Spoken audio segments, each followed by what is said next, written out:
Something I'm always trying to get you to do is hang out with dead bodies. Specifically the dead bodies of people that you love. Be involved.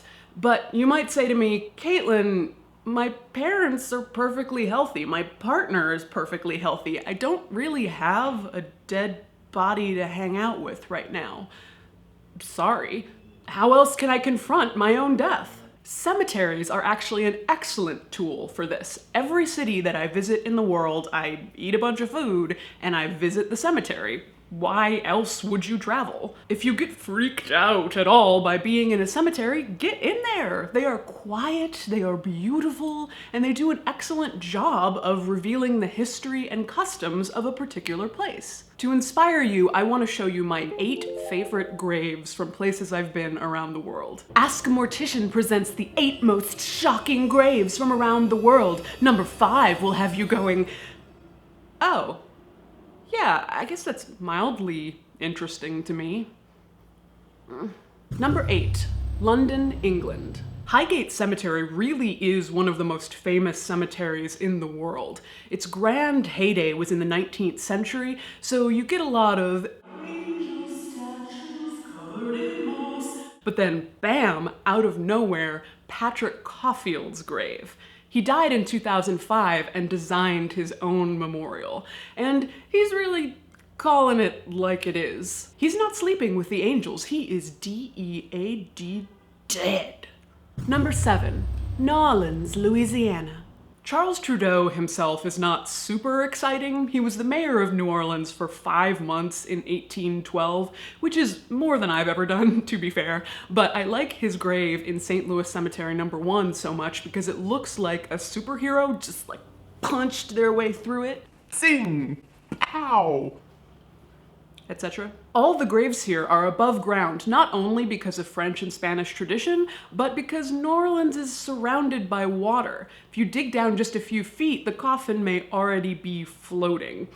Burying them above ground is really the only way to make sure that they stay where you put them. Number 6, Paris, France. This is the grave of one Leopold, I believe the French pronunciation is Fouquet? Leopold Fouquet? He's buried in Père Lachaise, which is one of the first cemeteries that took the Western world from the dense, overcrowded urban graveyards to the sprawling suburban lands that we think of as cemeteries today. No word on where his Mother Fouquet, is buried. I'll see myself out. Number 5, Gainesville, Florida. I actually spent the night at this cemetery, 2 nights, and lived to tell the tale. This is Prairie Creek Conservation Cemetery, which means it's green. There's no embalming, no metal caskets, no vaults, and this is endangered land and wetlands that they have saved because there are people buried there. It's your corpse going to the ultimate good use, and if I have my way, they will be everywhere. Number 4, VILNIUS, Lithuania. I took this picture at a cemetery in Vilnius just because I thought it was cool looking, and then did some research later and found out that this guy was a heart surgeon, author of papers such as Intra-aortic balloon counterpulsion in decompensated cardiomyopathy patients, bridge to transplantation or assist device. I'm sure you're familiar. I like this headstone because it's so unique but still fits in so elegantly to the surrounding graves, which you can't always say. Looking at you, giant SpongeBob monuments in the historic cemetery. If you want to disagree with me here, I am always open to that dialogue on the SpongeBob monuments. Number 3, Edinburgh, Scotland. More safe.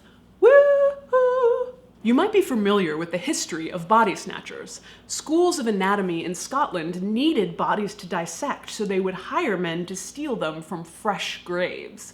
If you were wealthy enough, you could purchase this heavy iron padlocked thing to go over your grave so they couldn't get at you. They are not, as some legends would have it, to keep vampires locked in. Although, I suppose that would be an added benefit. Mort safe, woo! Number 2, Budapest, Hungary. At the Kerepesi Cemetery, I'm doing that wrong, in Budapest, I spent so long walking among the monuments that my feet swole up the size of bread loaves.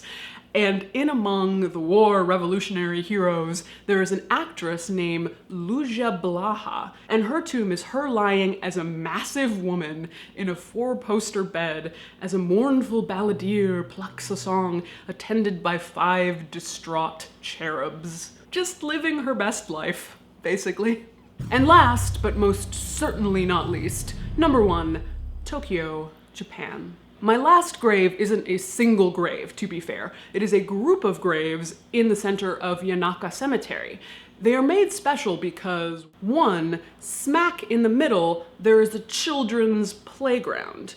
Whee! Come play, children. 2, there are cats everywhere. If you are a single crazy cat lady who loves swing sets and graves, have I got a cemetery for you, and also possibly me.